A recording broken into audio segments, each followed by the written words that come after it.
President Biden gave multiple speeches this week in which he issued the same strong warning to anyone thinking about attacking Israel. And here was his message. Don't.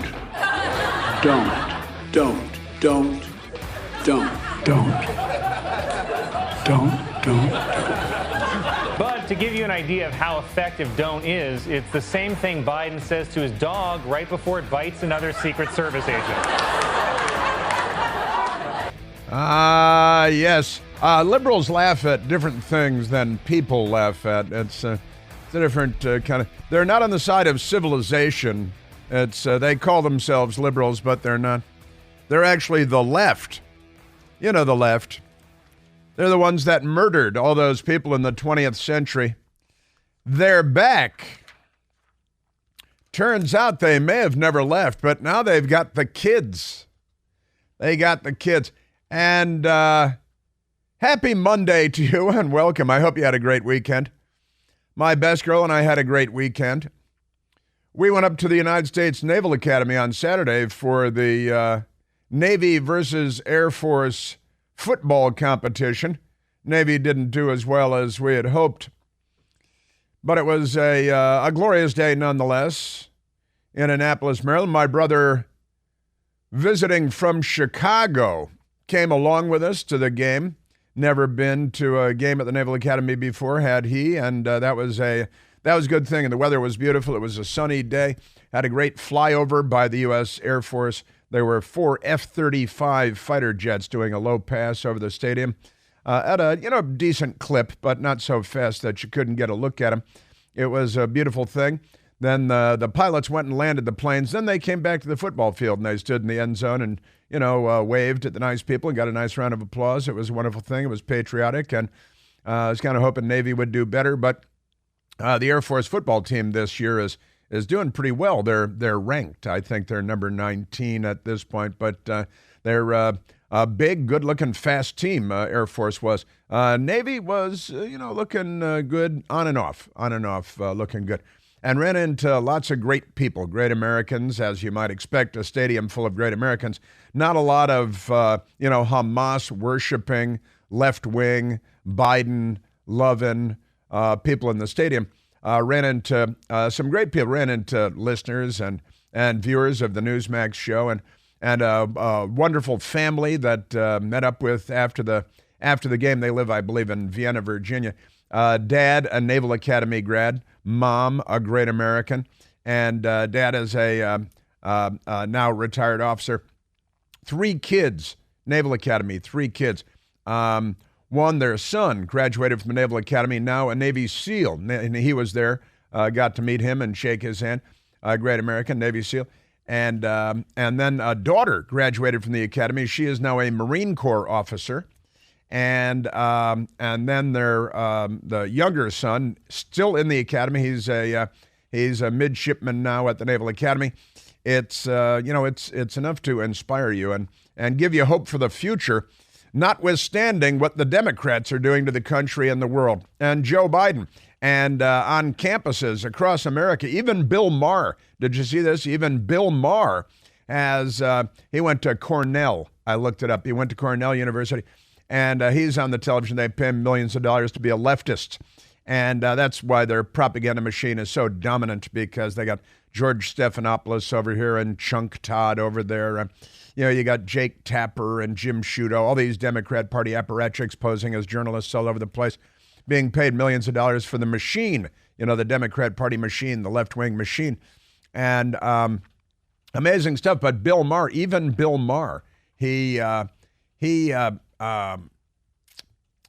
this was a podcast, not the HBO thing or the CNN or whatever. When the left loves you, they give you 3 different jobs for $5 million each, and then you can go on hating America from a private jet. They like it that way. The Bill Maher talked about college. In the end, he said, don't send your kid to college. Don't go to college. That they're hate factories, they're propaganda, indoctrination, brainwashing factories. And he had a half-decent line about the Wuhan wet market, comparing Harvard University to the Wuhan wet market. And we'll get into that. Now, Joe Biden, his brain, she's a no good, that brain of his. and he's still the president of the United States. How can that be allowed? That really shouldn't be allowed. But I got a lot of amazing stuff for you, including the news media. There's a new Gallup poll.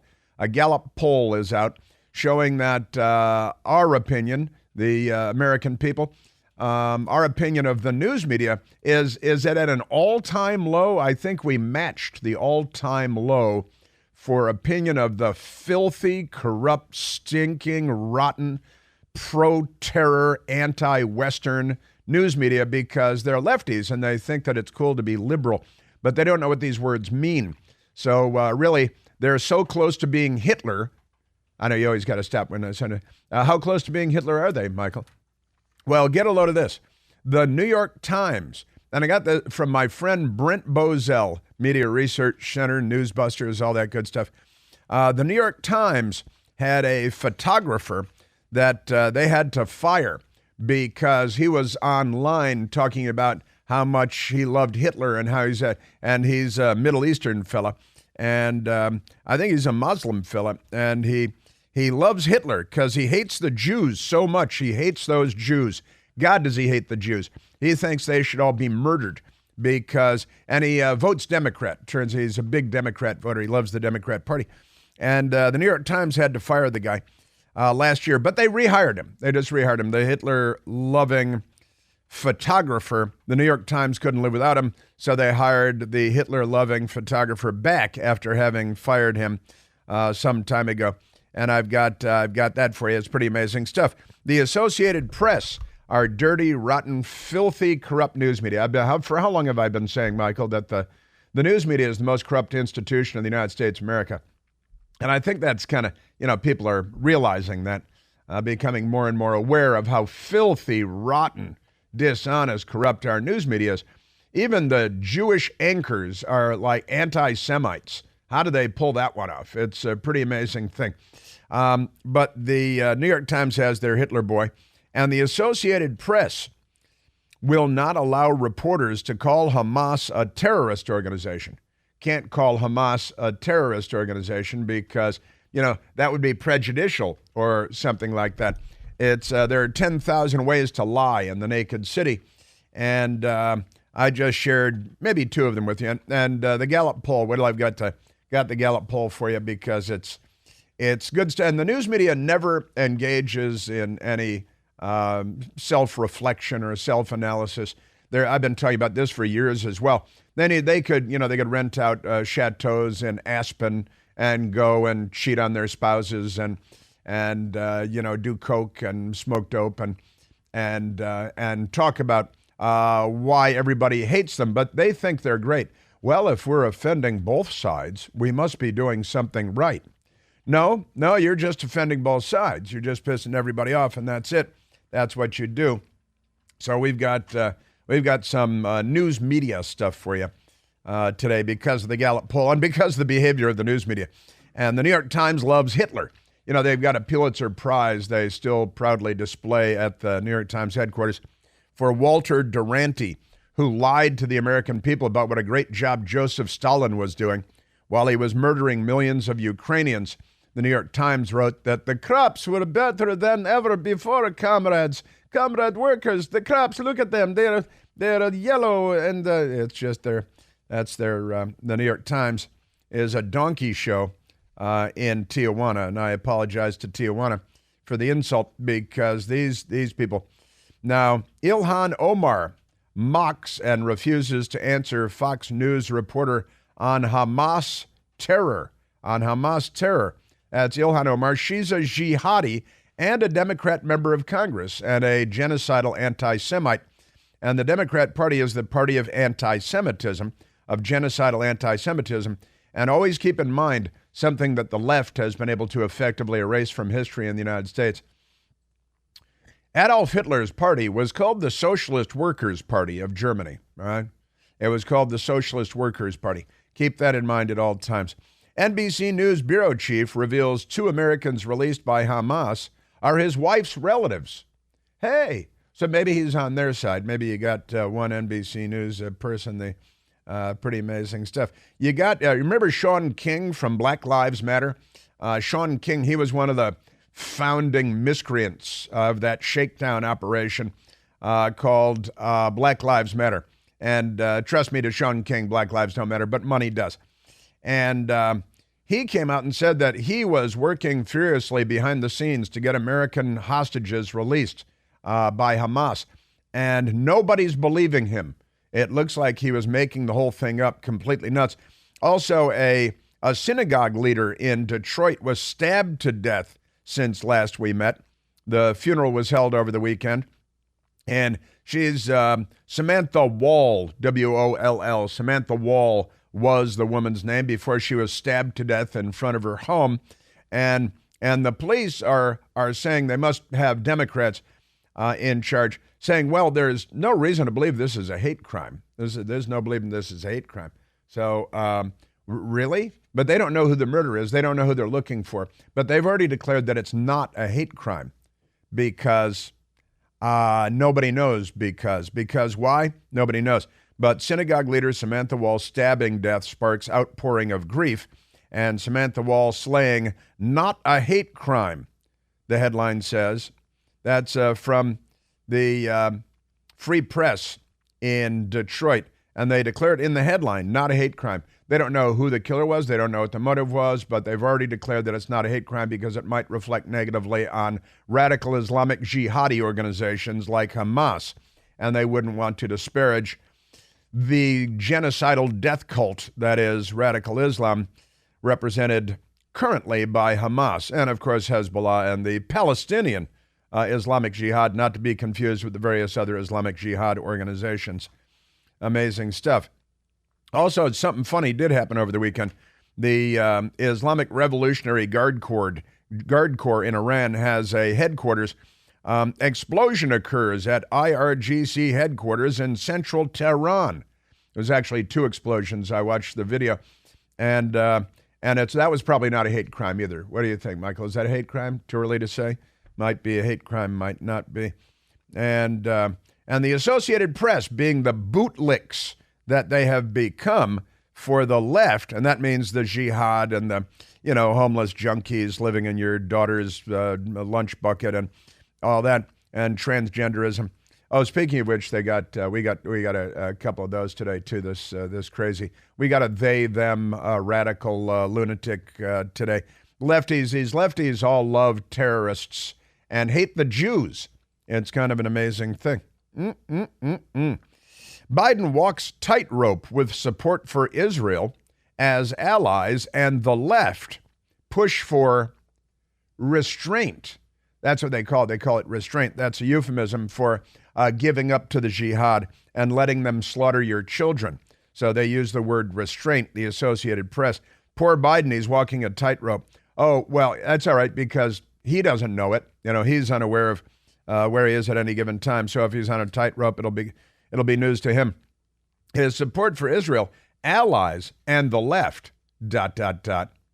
or period, as Joe Biden would say when he sees an ellipsis in the teleprompter. Amazing stuff.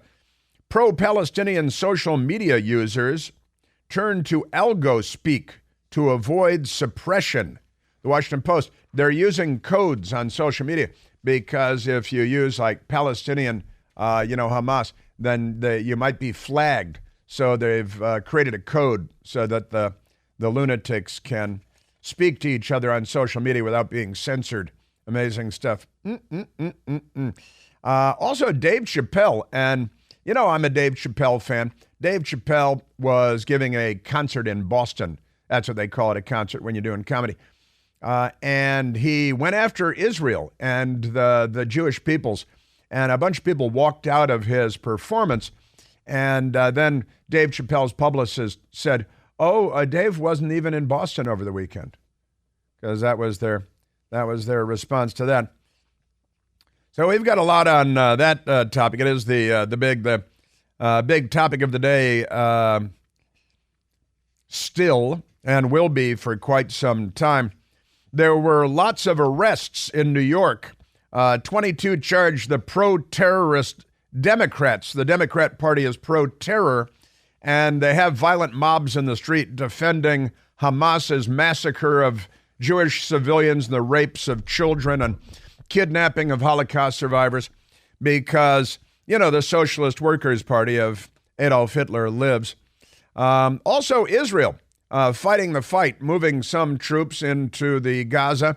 And have you heard about the Muslim Bedouin Israeli Defense Forces unit going after the bad guys?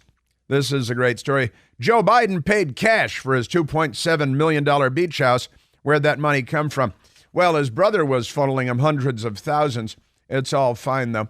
Washington, D.C. is a crime-ridden hellhole because Democrats are in charge. Yet another Senate staffer robbed at gunpoint this time. Got that coming up. Not the first, won't be the last. And, of course, our beloved news media. Got Donald Trump weighing in on the New York Attorney General, who's a radical left-wing extremist crook. And there's a big anniversary today, too. In fact, I talked about this with someone at the Naval Academy the other day. Want to share that with you. And George Floyd back in the news. We're at 888-630-9625. Senator Menendez in the news again, as well. He's a crook. He's a Democrat. And angry, hate-filled Democrats berating their staff. That's a normal thing. Also in today's program.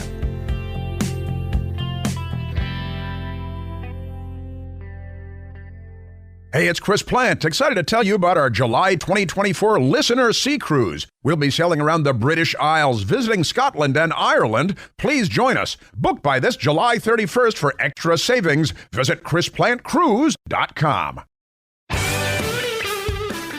Talking to a friend about the Navy Air Force game on Saturday at Annapolis.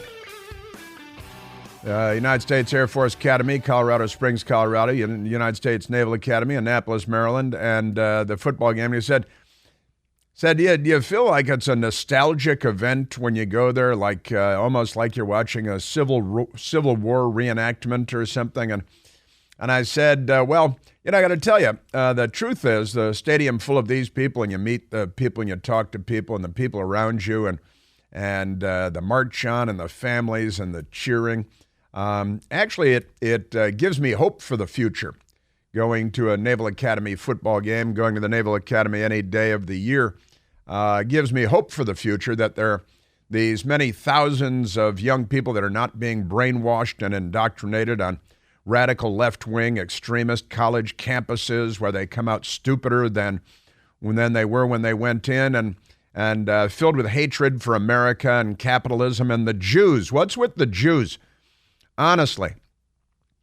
NYU anti-Israel madness over the weekend.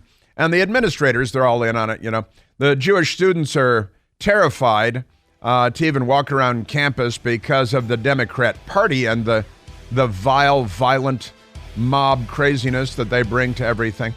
Got some of that coming up.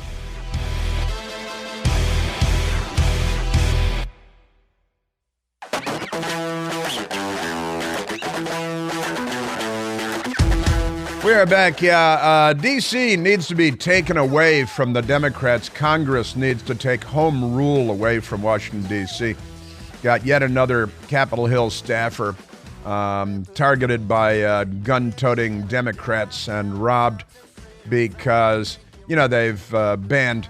Now you can own firearms in Washington, D.C., but it's difficult. They set the bar very high, make it very difficult, as though, like, I'm a crime problem and their sons aren't, right? Because, Democrats, you know how they are.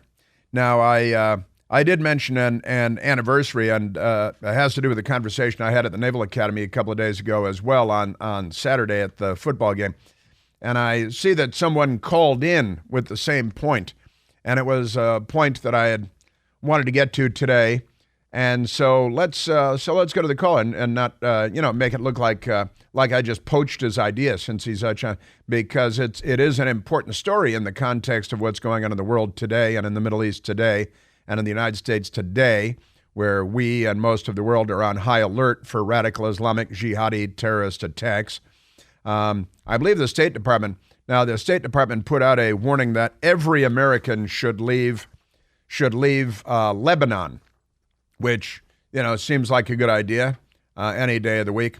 But the State Department now says, leave, just get out of Lebanon now, because, the jihadis of Hezbollah, one of the many, many, many radical Islamic terrorist armies drenched in the blood of innocents that litter the world, that pollute the world, infect the world.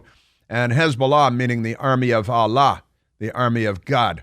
They're in Lebanon attacking now Israel from the north, and they're funded by Iran also, just as Hamas is in the Gaza and the so-called Palestinian Islamic Jihad, not to be confused with all the other Islamic jihads, also funded by Iran.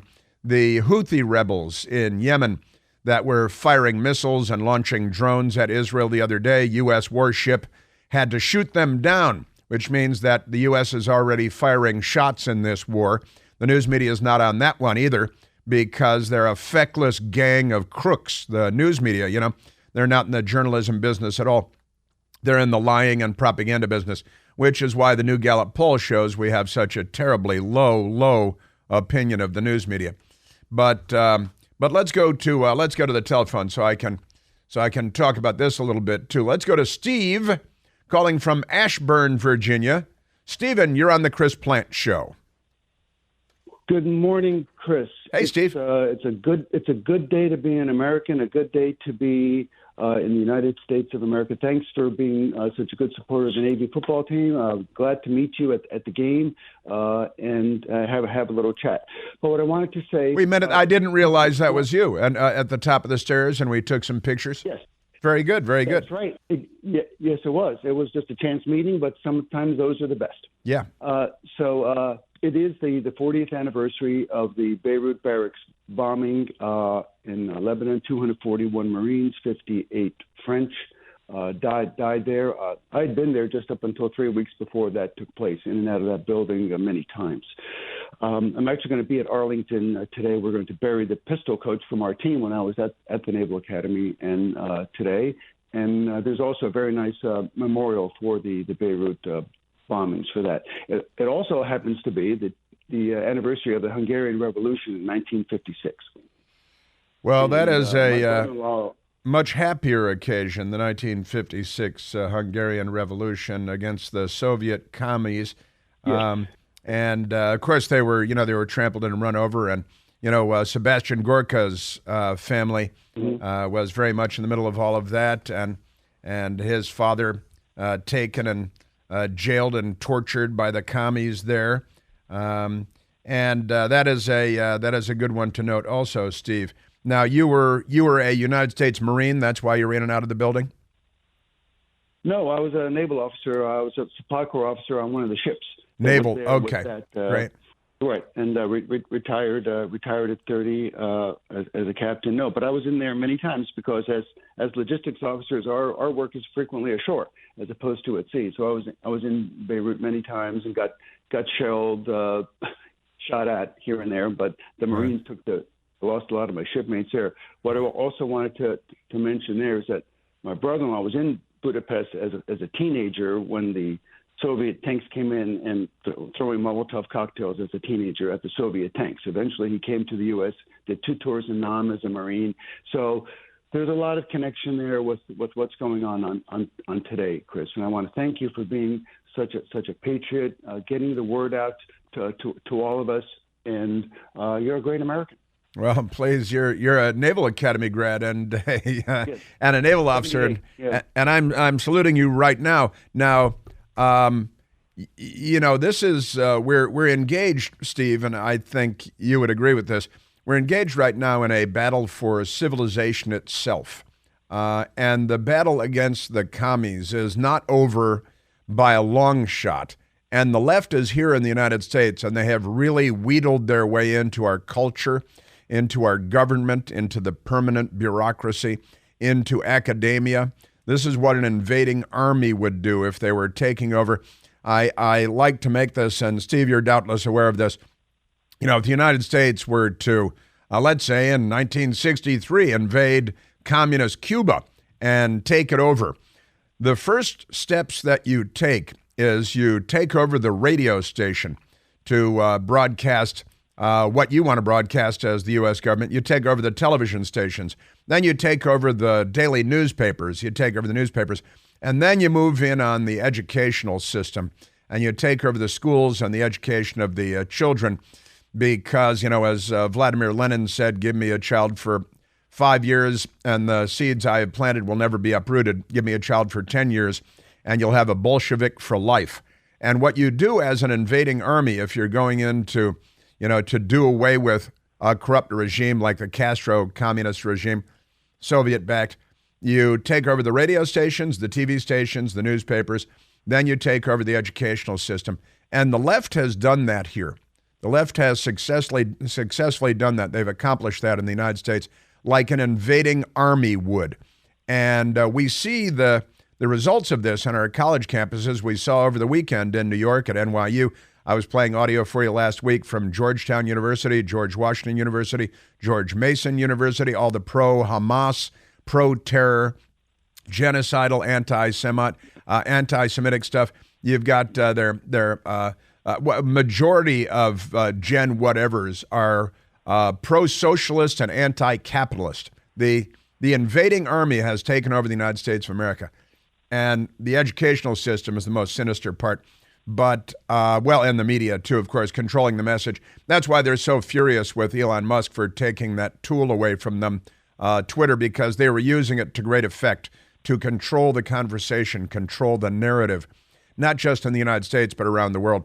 And Elon Musk, being a free speech guy, he really irked the left because they assume information dominance in all matters.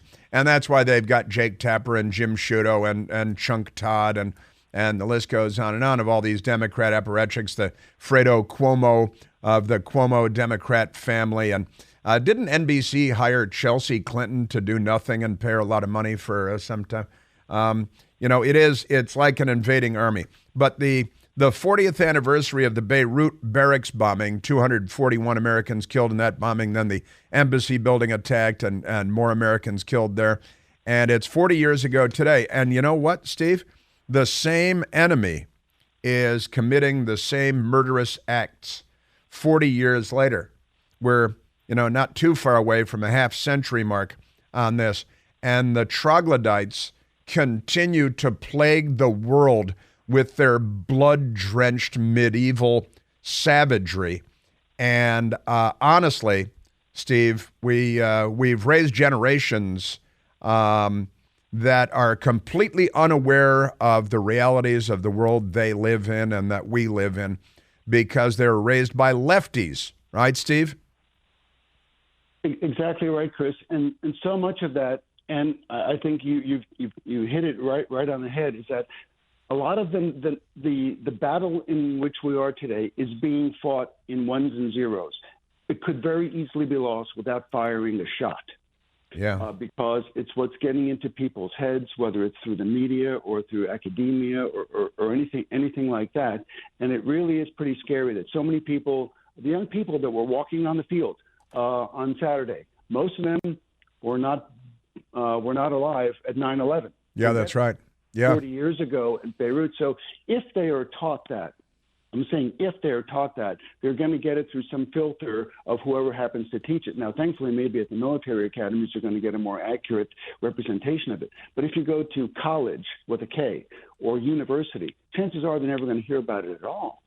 And that's really terrifying because then they get a very slanted, a very skewed view of what the world is, and they won't be able to make a rational decision to protect themselves and their country. I mean, so it really is critical that we take that back. And yes, seeing 4,400 down on the field, I was down there many times myself, and I do have hope for the future. Walking around on the yard, talking to midshipmen here and there, there's a lot of smart young people out there that are getting ready to go out in the fleet, the Marine Corps, subs, planes, you name it, surface warfare. We're gonna hold on, Chris. We sure will. Yeah, I like the optimism, Steve, and I share the optimism as well. And I do I think I mentioned earlier, feel inspiration every time I'm at the Naval Academy, and certainly with, as you said, the march on the entire academy marches on the field before every football game, and it's a wonderful place. It's a wonderful event. Any football game at the Naval Academy, and it should give all of us hope for the future. And at this point, we need hope for the future, and we need to, in a reasonable and rational way, fight back against the bad ideas of the left, which are so dominant today in the United States and around the world.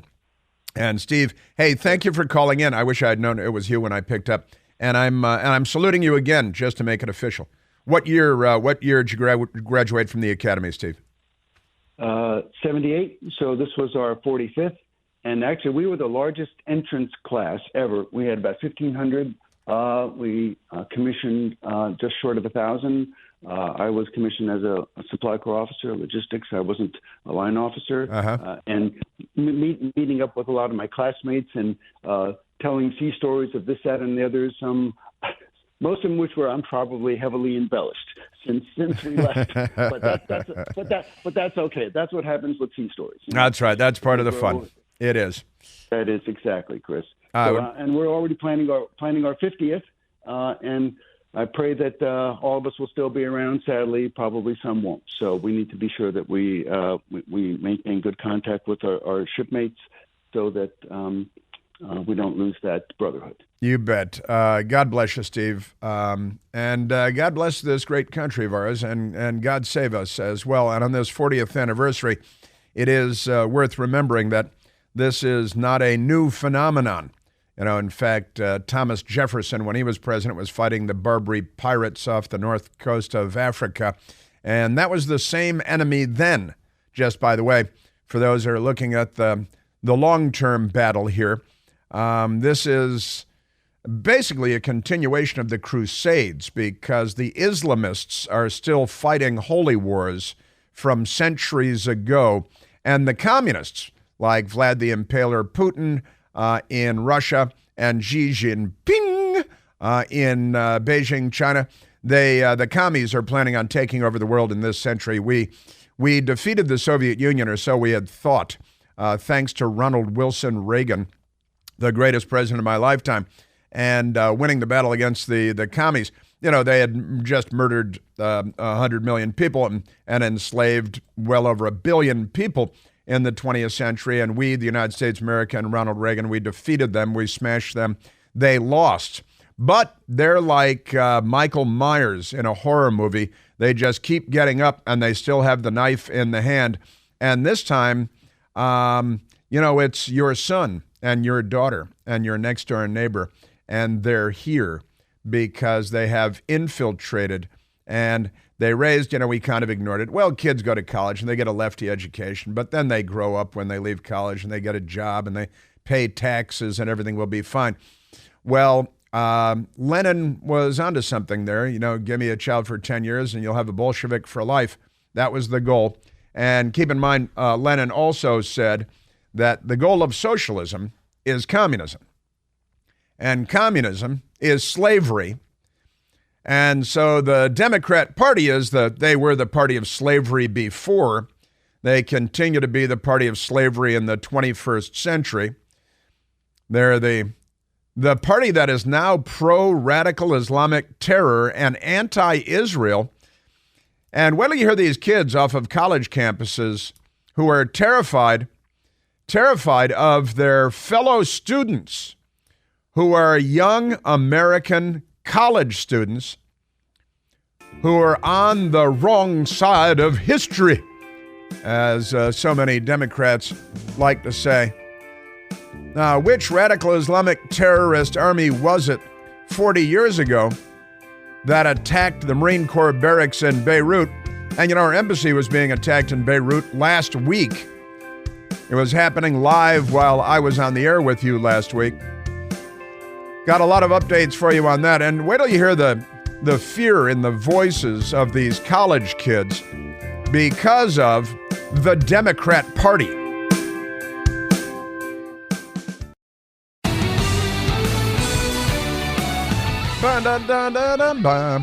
You know, there's a big trend in D.C. It's called crime. And the Democrats are the ones committing the crimes. And they have illegal guns and they hold people up. But a new trend is going up and stealing people's dogs. You're out walking your dog, and Democrats, always fitting the same description, show up with guns in their hands and steal your dogs. 64-year-old woman was dog-jacked over the weekend by a couple of Democrats with guns. She had her French bulldog named Papa. And a 64-year-old woman. Police are investigating. They're looking for the dog jacker because Democrats, honestly, this is not a good political party. I'm telling you. All right, let's take a phone call, shall we, Michael? Let's go to Leslie, calling from Rockville, Maryland. Leslie, you're on the Chris Plant Show. Hi, Chris. How are you? It's really good to talk to you again. Welcome. I'm doing splendidly. Thank you. You know when little kids play that game of comparing things that are similar? Sure. Okay. Well, how about this? World War II. The Japanese attacked us. We warned them with flyers dropped from airplanes, and then we dropped the bomb. So, therefore, Israel was attacked by Hamas. Israel has warned Hamas. Why can't Israel take the same step we did? And nuke them? Is that what you're saying? Give them a good nuking? No, that's not what I'm saying. But take care of business. Well, I think that they are, but isn't it amazing? I think, Israel's doing what they can. There are huge swaths right. of the Gaza that have been flattened out. It started out gray, now it's gray rubble. But you know that Joe Biden and the Democrats here are getting in Israel's way, and lefties elsewhere are getting in Israel's way, and the so-called United Nations, run by lefties and dictators, getting in Israel's way, right? Oh, yeah. And it's kind of, I'm a Zionist. I believe that Israel has a right to exist, and I'm on their side in all of these matters against the troglodytes, and have been for a very, very long time. I remember the Beirut bombing of 1983. And, it's sometimes, Leslie, it feels like there are fewer good guys and a lot of bad guys in the world, doesn't it? I'm Jewish. Huh? My husband is Jewish. My children are half Jewish. Well, the Democrats apparently are not.